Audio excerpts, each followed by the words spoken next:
शुरू 2135 से होती है, जब दुनिया की आबादी बहुत ज्यादा थी तो एक स्पेसशिप को बनाया गया जिसका नाम एलिसियम था, जिस पर बहुत सारे लोग थे और उन्होंने दूसरे प्लेनेट पर जाना था। और स्पेसशिप को कुछ वक्त के बाद एक मैसेज मिलता है कि जमीन पर रहने वाले लोग सब खत्म हो गए हैं और एलिसियम के लोग ही हैं जो अब तक जिंदा हैं। फिर कुछ वक्त के बाद हमें दिखाया जाता है कि एक आदमी अपनी स्लीपिंग चैम्बर में आंखें खोलता है, अपना मास्क उतारता है और जोर जोर से चीख रहा था, मगर कोई भी उसकी आवाज को नहीं सुनता।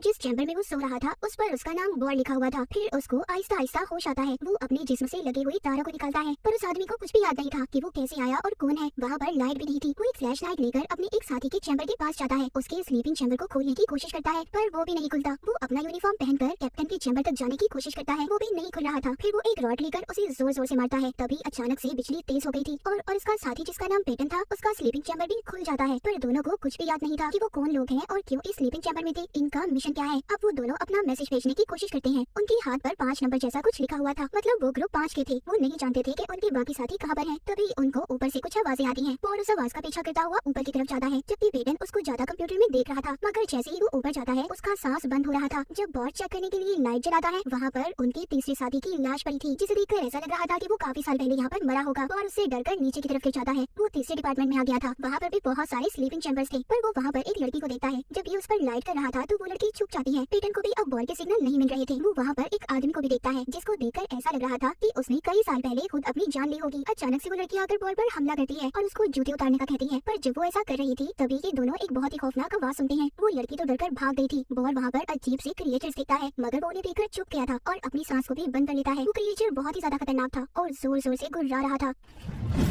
तभी सिग्नल्स भी मिल जाते हैं और पेटन जोर से बॉर को आवाज लगाता है, पर यही आवाज क्रिएचर भी सुन लेता है और वो बॉर पर हमला कर देता है। पर किसी तरह बॉर उससे बच निकला था और अपने साथी पेटन से कहता है कि हमें रेस्क्यू टीम को जल्दी बुलाना होगा। वो इसको कहता है कि इस एलिसियम शिप को इसलिए डिजाइन नहीं किया गया कि हम इसको वापस ले जाएं। इसमें 60,000 लोग एक प्लेनेट पर जाने के लिए निकले थे, अब ये तो वहीं पर जाकर ही रुकेगा। तभी बॉर को कुछ पुरानी यादें याद आती है कि जब वो बहुत छोटा था और अपने माँ बाप के साथ टीवी देख रहा था, जिसमें बताया जा रहा था कि एक प्लेनेट पर लोगों को भेजा जाएगा जहाँ पर पेड़ पौधे हवा पानी सब कुछ बहुत अच्छा है और उनको एलिसियम शिप पर भेजा जाएगा। तभी उसको अपनी बीवी भी याद आती है। वो सोचता है अगर वो भी इस शिप पर है तो मुझे उसको बचाना होगा। पर पेटन जो उससे राब्ते में था उसे कहता है शांत हो जाओ, हमें सबसे पहले इस शिप को बचाना होगा, बाकी का काम हम बाद में करेंगे। जब बॉर्ड स्पेस शिप के रिएक्टर को स्टार्ट करने जाता है तो उसे डर लग रहा था। वो सोचता है कि कहीं उसे कुछ हो ना जाए, इसीलिए डर से वो अपना ध्यान दूसरी तरफ बातों में लगाने की कोशिश करता है। तभी वो एक आदमी को देखता है जो बहुत वक्त पहले से होश में आ गया था। बॉर्ड उसके बाजू पर देखता है जिस पर नंबर 6 लिखा हुआ था। इसको समझ आ जाती है कि ये ग्रुप 6 का आदमी है। वो आदमी अपने जिस्म पर कुछ लिक्विड जैसा लगा लेता है ताकि क्रिएचर उसको ना सूंघ सके। तभी उन्हें क्रिएचर्स की आवाज आती है। अब वो दोनों छुपने की कोशिश करते हैं। तभी वहाँ से बॉर्ड नीचे गिरने वाला था पर एक रस्सी को पकड़कर बच जाता है। उसका ट्रांसमीटर भी टूट गया था जिससे वो पेटन से राब्ते में था। उनका राब्ता भी अब खत्म हो चुका था। क्रिएचर्स उस पर फिर से हमला कर देते हैं, लेकिन एक आदमी आकर बॉर्ड को बचा लेता है। उसके हाथ पर भी नंबर लिखे हुए थे, जिससे पता चलता है कि वो किसी दूसरे डिपार्टमेंट से था। ये दोनों अब खाने वाले एरिया में जाते हैं जहाँ पर वो लड़की जिसने पहले भी बॉर्ड पर हमला किया था वो इन दोनों पर दोबारा से हमला कर देती है। यहाँ पर इनको फिर से क्रिएचर्स की आवाज आ रही थी। इस लड़की का नाम नाडिया था। वो कहती है कि रिएक्टर रूम बहुत खतरनाक है और जो भी इंसान वहाँ पर गया जिंदा कभी वापस नहीं आया। बॉर्ड कहता है जो भी है पर हमें खतरा उठाना होगा, हमने अपनी स्पेसशिप को बचाना है। नाडिया को भी बॉर्ड पर यकीन हो रहा था। वो यहाँ पर बताती है कि मैं 6 महीने पहले अपने स्लीपिंग चैम्बर से बाहर आ गई थी। नाडिया यहाँ पर अपना हाथ रखती है तो एक दरवाजा खुलता है। ये उस कमरे में जाते हैं जो काफी रोशन था। नाडिया बताती है कि इस हिस्से में मैं अपने साथियों के साथ रहती थी। मैंने बहुत से पौधों और जानवरों के सेल्स को जमा किया था ताकि जिस प्लेनेट पर हम जा रहे हैं उधर जाकर एक अच्छी जिंदगी गुजार सकें। तभी बॉर्ड को याद आता है कि उस प्लेनेट तक पहुंचने के लिए उन्हें 130 साल लगेंगे। नाडिया उसको खाने के लिए कुछ देती है और कहती है हमें अपने सफर पर जाते हुए 8 साल हो चुके हैं। उधर पेटन जब आगे बढ़ता है तो उसको एक आदमी मिलता है जिसका जिस्म अजीब सा चिपचिपा था और उसे बोला भी नहीं जा रहा था, मगर वो कांपता हुआ उसे बताता है कि मैं ग्रुप 6 का हूँ। कैप्टन ब्रिज में जाकर मेरा ये हाल हुआ है। कैप्टन ब्रिज वही जगह थी जहाँ पर इस स्पेसशिप का रिएक्टर था। अब यहाँ पर हम देखते हैं कि बॉर्ड और उसके साथ ही दूसरे कमरे में पहुंचते हैं जहाँ पर सारे स्लीपिंग चैम्बर्स खाली थे। नाडिया कहती है मुझे लगता है कि इनमें से भी इंसान वक्त से पहले जाग गए हैं जो अब क्रिएचर बन चुके हैं। जब ये थोड़ा सा आगे बढ़ते हैं तो एक वेंट में गिर गए थे जहाँ पर बहुत कीचड़ था। खैर बॉर्ड नाडिया और खुद को बचा लेता है, पर यहाँ पर भी क्रिएचर्स आ गए थे जो इन पर हमला कर देते हैं। ये तीनों उनसे बचकर उन पर हमला करते हैं। एक क्रिएचर अपने नुकीले कांटों से इन पर हमला करने की कोशिश कर रहा था पर ये बचकर यहाँ से भाग जाते हैं। दूसरी तरफ पेटन के पास एक आदमी आता है जो उसको बताता है कि मेरी टीम में जो कैप्टन था उसको बहुत बुरा पेंडोरम का दौरा पड़ा था। दरअसल पेंडोरम एक ऐसी बीमारी है जो सिर्फ एस्ट्रोनॉट को होती है। उनको अजीब तरह से दौरे पड़ते हैं और उनके जज्बात पहले से ज्यादा बढ़ जाते हैं। इसके साथ साथ नए जज्बात भी उनमें आने लगते हैं। वो कहता है वो मुझे मारने वाला था पर मैं किसी तरह बचकर भाग आया। पेटन को उस आदमी की बातें सुनकर यकीन नहीं हो रहा था। उधर बॉर्ड के साथ ही एक जगह पर छुप जाते हैं। वहाँ पर इनको एक आदमी मिलता है जो इनको खाना बना कर देता है। वो भी अपनी स्लीपिंग चैम्बर से कुछ वक्त पहले ही उठा था। यहाँ पर नाडिया सबको बताती है कि जो क्रिएचर्स हैं ये भी पहले इंसान थे मगर ये वक्त से पहले जाग गए। इनको सुलाने के लिए जिन दवाइयों का इस्तेमाल किया गया था उनका इन पर उल्टा असर हो गया और इसी असर की वजह से वो क्रिएचर्स बन गए। उधर पेटन के पास जो आदमी था उसको कहता है कि मुझे लगता है कि तुम्हें भी शायद पेंडोरम हो गया है। उधर वो आदमी जिसने बॉर्ड और नाडिया को खाना खिलाया था वो भी उन्हें यही बात बता रहा था। वो आदमी पेडन को बताता है कि कई साल तक सब स्लीपिंग चैम्बर में थी और काफी सालों तक सोते रहे, पर हमारे कैप्टन बदलते रहते थे। लेकिन जब ग्रुप 4 की बारी आई तो हमें जमीन से आखिरी मैसेज मिला कि जमीन पर सब कुछ खत्म हो गया है। यहाँ पूरे सोलर सिस्टम में इंसान सिर्फ एलसीएम शिप पर ही जिंदा है। ये सुनकर स्पेसशिप में भागदौड़ मच गई और मैंने अपने सभी साथियों को मार दिया। कुछ देर के बाद मैं बोर हो गया और फिर लोगों को जगाकर मैं चैम्बर से बाहर लाने लगा, पर बहुत जल्दी मैं इन चीजों से भी बोर हो गया और फिर मैं अपने स्लीपिंग चैम्बर में चला गया और इंसान वक्त से पहले जाग गए थे। वो सभी क्रिएचर्स बन गए जिससे सारा शिप बुराइयों से भर गया। उधर बॉर और उसके साथी भी बेहोश हो गए थे क्योंकि जिस आदमी ने उन्हें खाना खिलाया था उसने बेहोशी की दवा मिला दी थी। पेडन को भी पेंडोरम के दौरे पड़ रहे थे। उधर जब बॉर और उसके साथियों को होश आता है तो वो उल्टा लटके हुए थे। वो आदमी जिसने इन्हें खाना खिलाया था वो कहता है कि मैं तुम्हें मार दूंगा। बॉर कहता है कि अगर तुम हमें ऐसे मार दोगे हम फिर स्पेसशिप को कभी ठीक नहीं कर सकते, जिससे हम सभी यहाँ पर फंसकर मर जाएंगे और तुम भी मर जाओगे। ये सुनकर वो आदमी बॉर और उसके साथियों को छोड़ देता है। बॉर और उसकी टीम अब आगे बढ़ते हैं। वो राब्ता करके पेडन से कहता है हमें जल्दी रिएक्टर को चलाना होगा, हमारे पास सिर्फ 47 मिनट है। अभी अपनी मंजिल की तरफ बढ़ रहे थे। जैसे ये आगे जाते हैं इन्हें एक बेबी क्रिएचर मिलता है जो चीख कर अपने माँ बाप को बुला रहा था